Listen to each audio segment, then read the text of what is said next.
Don't just live for tomorrow, or just live in yesterday.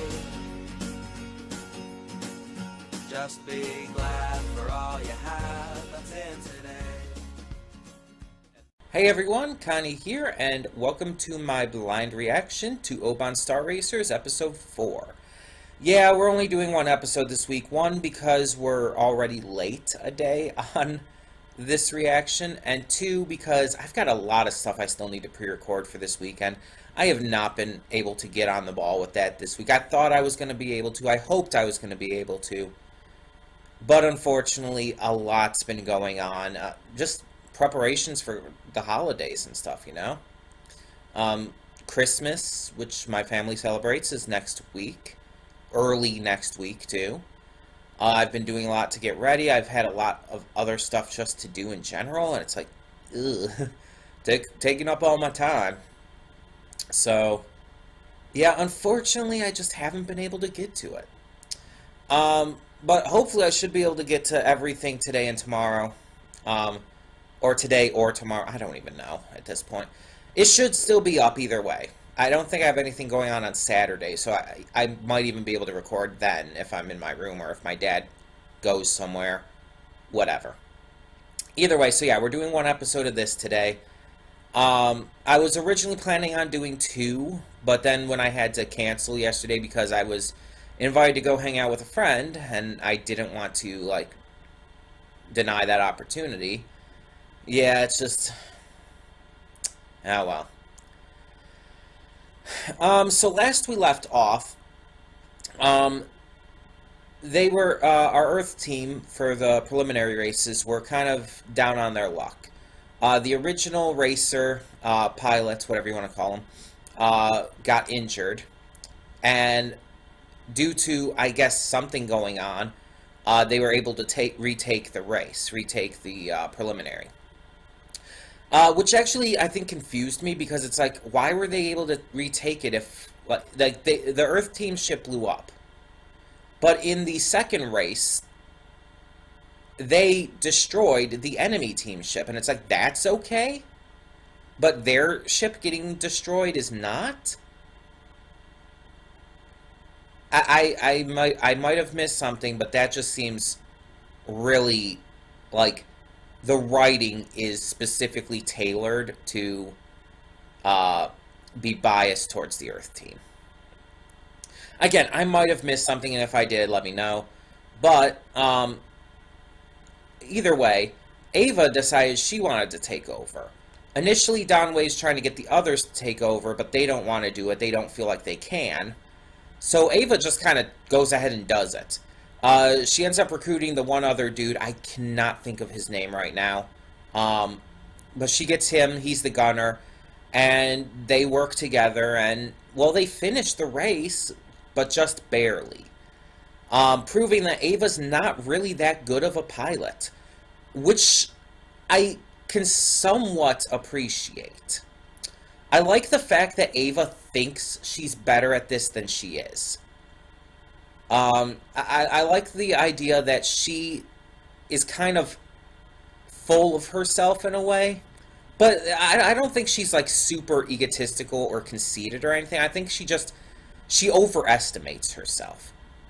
Again, she thinks she's better than she is, and she legitimately thinks so. The problem is, she's really not. And especially with a ship like this, she just doesn't know how to pilot it. I mean, she can do all the mechanical stuff to, like, put her speeder in as a seat, and it helped, but in the end, she had to be given advice and help from the crew to be able to do much of anything properly. Which is a comparison to every other member of the crew. The original pilot, the gunner, the support crew, all of them know how to do their jobs and do them pretty well. So Ava's really the odd one out. And I kind of appreciate that our main character isn't just automatically good at something. Compare that to, I don't know, like, all of these shows out there for the most part. Whether they be a shonen, a Yu-Gi-Oh series, those are good ones as an example. or whatever else, most of the time the hero is automatically good at something. They're automatically skilled, or they have this natural ability that just, or even if they don't initially, it comes very naturally and easily for them when they start to try. Um, with Ava, she's one of those characters who is more like, oh, she's not actually good at this. Like, she's not, like, absolute shit, but she's not good either. She kind of just skims the margin with that. She she has potential, but the fact is she is one of those characters who needs to practice, who needs to get better. The problem is Don Wei is super upset by all of this, and even though they did win, he's still planning on pulling out of the competition altogether. So the question is, how is that going to change? Are the rest of the crew going to be able to change his mind? Or will they even be able to go on without him, maybe? Or what's going to happen? Is he going to change his mind on his own, maybe, after seeing something? There's honestly a lot of possibilities, but not really any hints as to where this is going to go. And this is kind of a staple of the anime from this time, I feel. At least in this kind of anime from this time period. And I've compared it in the past to Shaman King, because, let's be honest, the style is very much the same. Even though the genre and everything is different, even though it's definitely a different kind of show, it still has the same kind of style to it. But in Shaman King, like, it had a lot of that same issue. It's like you didn't know where it was going to go, and there wasn't really any hints on exactly what was going to happen next. But because of that, with Shaman King, you were able to be surprised in very good ways a lot of the time. At least in my opinion. Now, that could happen very much with this show, with Oban. But it also could end up going in a very static direction, to where it doesn't really feel like it's doing much of anything, or making any real progress, or really entertaining that much.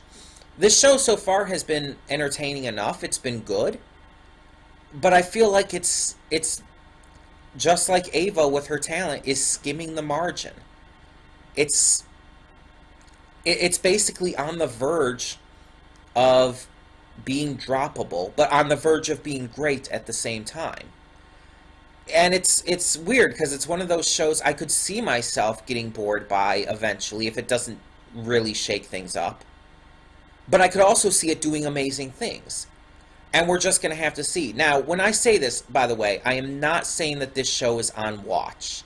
And if you don't know what that means, if you're just watching this show, or if you're new to the channel, what that means is, when I say a series is on watch, that means that it can be dropped at any time, depending on how the next episodes go.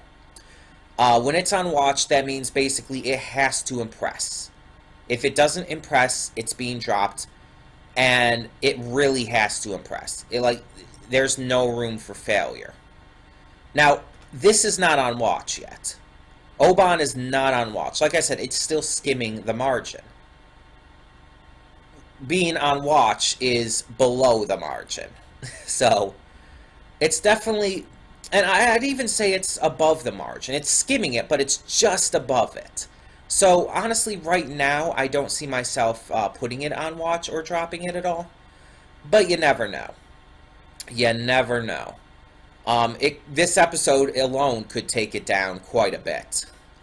All I'm saying is that this show, it does need to start doing something. Because all we've got so far is the same old, same old. Ava pretending to be Molly and trying to tell Don that she's his daughter, but failing at every turn. Every time she gets a chance, it always fails, and it's becoming kind of cliche by this point. I know we're 3 episodes in, but still, that's not a good thing if it's becoming cliche. And it's just, like, not really much is happening. Yes, there's a story going on. Yes, they're in this uh, intergalactic competition, and they're doing something. They're making headway with the competition. But it just doesn't feel like it's amounting to much in the long run in terms of actually feeling like it's doing anything. The best way I could put it is actually based on what Rob and Doug Walker recently said in their Spider-Man Into the Spider-Verse review. This isn't regarding Into the Spider-Verse, so there's not going to be any Spider-Verse spoilers or anything. They actually said it about the Spider-Man Homecoming movie. They basically compared Spider-Man Homecoming to Seinfeld. Seinfeld is known as the show about nothing. That's basically what it's referred to as, its slogan in a way. And they referred to Spider-Man Homecoming, the one in the MCU, as basically the Seinfeld equivalent of Spider-Man movies. It's good, it's enjoyable, you walk out of it feeling like you really enjoyed it, but it's not really about anything. There's not really much of anything happening. That's what they refer to it as. I don't necessarily agree with that, but that's what they said.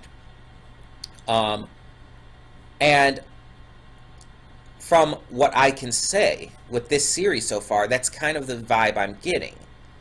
It's good, it's enjoyable, but it's not really doing anything yet.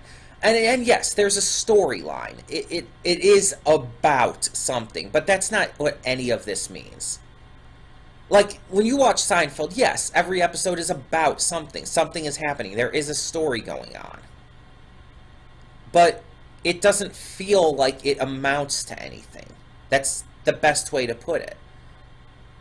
It doesn't feel like it's this big, important thing that's happening. It just feels like it's kind of nothing. But it's good nothing. The problem with that is, as I've stated in the past with various shows and stuff, I like to feel fulfilled when I watch something. And especially when I react to something. And I'm not feeling fully fulfilled with this yet. Again, it's not bad. I'm not saying that Oban Star Racers is bad, and I'm not saying that it's on watch. It is not on watch. But I am saying that it really does need to pick up here. Something needs to happen. Something needs to shake things up. And there's a few different ways that could happen. Like, there's that one alien prince guy who we met briefly. He could very well shake things up as a new character if they start giving him some big screen time and moments and stuff. Actually having Don and Ava have a legitimate conversation about things, and having it, like, her being his daughter finally revealed. Some people may disagree. I don't like when any anime or show or game or whatever hides that kind of thing, does that kind of storyline or character plot point. I don't like it when shows do that. When it's like, oh, you're hiding something very important, but it's not going to be revealed until late into the show. It was one of my biggest issues with Little Witch Academia, and even though with that show they handled it right in the reveal, it still was irritating most of the series through, and almost made me drop the show on multiple occasions. Because especially because they kept toying with it. And Oban is doing the same thing with Ava and Don. And I'm really hoping that they either reveal it soon, or at least stop toying with it. Because that will get annoying really quickly and will be a droppable offense for me. I'm sorry, but that is one of the worst things a show can do in my eyes. So yeah, I did just want to... I know this is a long pre-thoughts and all, but there was a lot I wanted to say regarding this. And again, once more, I want to emphasize this, just because of all this stuff I've said that might be viewed as negative, and rightfully so, I am not putting this show on watch yet. It is still in the clear. It is still good. We are still continuing it. That could change after this episode, but I don't think it will. And if it does, then this episode's going to be really bad. But I'm hoping it's not. I have hopes. But I do have to get on with this because it is still Thursday, and although I did see my friend yesterday at the bar and hang out, I still do have D&D tonight, so we have to get on with this. So when the screen fades to black, pause this redirect and go to the description below. Follow the link to the reaction, and after you watch it, come back here to the redirect and resume play. Because after it fades to black and then fades back in, everything from that point forward will be my afterthoughts, and will contain spoilers to the episode. So that being said, thank you all so much for tuning in, and I will see you at the reaction. And we are back, and we'll begin with spoilers in 3, 2, 1, now. Okay, so I was talking in my pre-thoughts about how I think this show has easily fallen under the trap of some cliches and everything, and how it easily could fall under more. And this episode kind of proved me right about that. See, it didn't do exactly what I thought it was going to do, which is good. Because I thought, well, okay, actually, what I was hoping it would do would have been better, though. Because, see, here's the difference. What I was hoping it would have done in that bar scene was that the one guy would have just come up and basically been cool about it. That would have been a nice touch, especially considering his size and everything. His size, his intimidating stature and everything. What I was thinking it was going to do is he was just going to go up and just violently attack her. And it didn't quite do that, because it showed that it almost looked like he was calm at first, but then he got pissed off by that other guy. And I think that enraged him a little bit more than he already was. But then, I kind of thought the prince was going to come and save Ava. But then Jordan comes and tries to save her. But the prince still does end up doing it in the end. So it didn't quite go exactly like I thought it was going to, but it still lived up to cliches and still had some issues there. However, where this episode did shine was the race itself. I enjoyed the race. Like, even though there was obviously, once again, another cliche there with the entire fixed race for the home planet kind of thing, which is why the planet for the races should never be allowed to compete. I mean, that's just, in general, extremely biased. It should be held on a neutral planet. But either way, besides the race, there was also the emotional stuff. And Don's, actually Don's character in this episode in general. So there's the emotional stuff with the flashback showing when Don first left Ava at the boarding school. You could see in his face that he did not want to do that. And even when he said that he just couldn't he didn't have the time to take care of her anymore, you could tell he was lying. You could tell in his expression and in his voice that he was lying. That the reality is more than likely that he was afraid. After what happened to his wife, Ava's mother, he was afraid of Ava being around that kind of thing, of Ava wanting to eventually become a pilot and the risk of the same thing happening to her.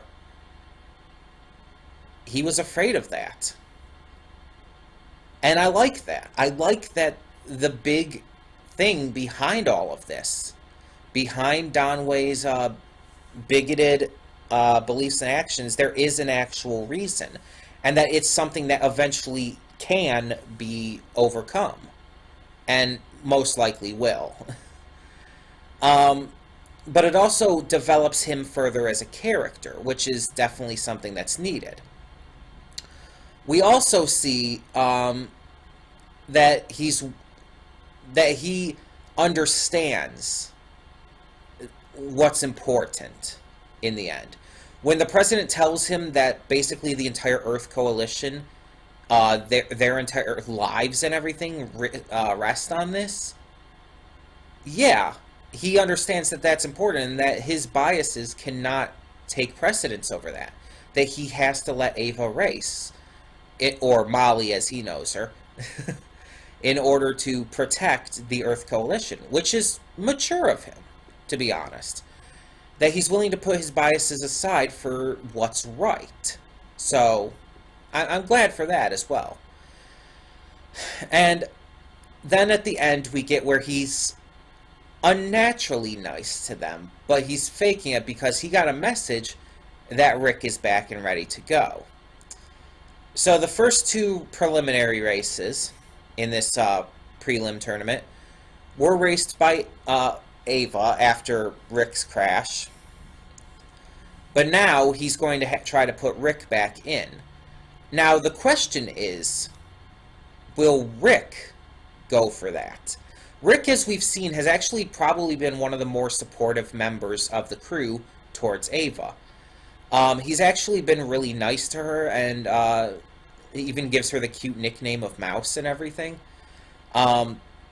He's definitely a cooler dude in terms of that. And not that the other members of the crew, it's mostly just Don who's really against Ava.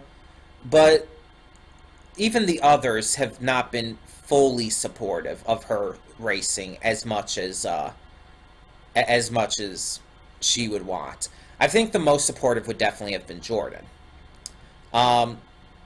Either way, he's definitely been really supportive, and he might end up siding with her and refusing to race, making it so that she has to. I would actually like to see that. I think that would be nice.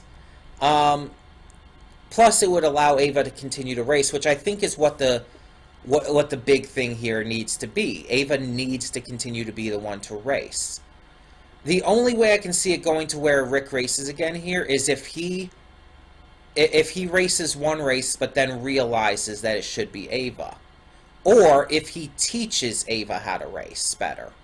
Like acts as a mentor to her. Which I would be all for. So yeah. I think that would just be the best way to do it. Or maybe he tries to race and doesn't do as well as he can because of Ava replacing the seat with her racer and all. That would be that would be fun. Either way, I still at the beginning I was emphasizing how much this is not on watch, this show, and it's still not. I think this episode did well enough to keep it above the margin, as I was talking about, to keep it enough above to where it's not even close still to being put on watch. So for now, we're going to continue this show. Now, since I've been talking about it with a lot of reactions lately, Oban is our Wednesday show normally. So next Wednesday is the 26th, the day after Christmas, which my family does celebrate. So I don't know if I'm going to be able to record on the day after Christmas. I might not. I cannot say at all. I know on Monday and Tuesday, Christmas Eve and Christmas Day, I won't be able to. But I don't know at all about the day after. So I'm not going to promise anything. I'm not going to tell you there will be more Oban next week. But I can tell you that in 2 weeks, on January 2nd, there most likely will not be. Unless I'm able to pre-record, there won't be. And the reason for that is January 2nd, is my birthday. And I just don't want to do reaction stuff on my birthday. I'm trying to find a way to hang out with some friends and all, so. But yeah, we'll see what goes on. We'll see what happens. Either way, I did very much enjoy this episode. But as I said in the pre-thoughts as well, I've been enjoying all of these episodes, but it still feels like that there's not too much going on. It just feels like it's a show about nothing in a way. That doesn't mean it's altogether bad. it just means that I feel like they need to really still amp it up to really do something. And sorry for the camera shaking a little bit, by the way. I was moving my leg and it hit the table. Hopefully they'll start to do that now with Rick having gotten better and everything, and there's going to possibly be a conflict with that. Hopefully they'll start really getting into something again. And hopefully the Ava and Don thing will be resolved, because that's still irritating. They played with that in this episode too, and it's just not as much in this one, but they still played with it, and it's still irritating. Either way, yeah, tell me what you thought of this episode in the comments below, and thank you all so much for tuning in. For now, I'm Connie, and I'm signing off. See y'all next time. And though you've come through many obstacles, shed tears along the way, you're still standing, live, love, laugh.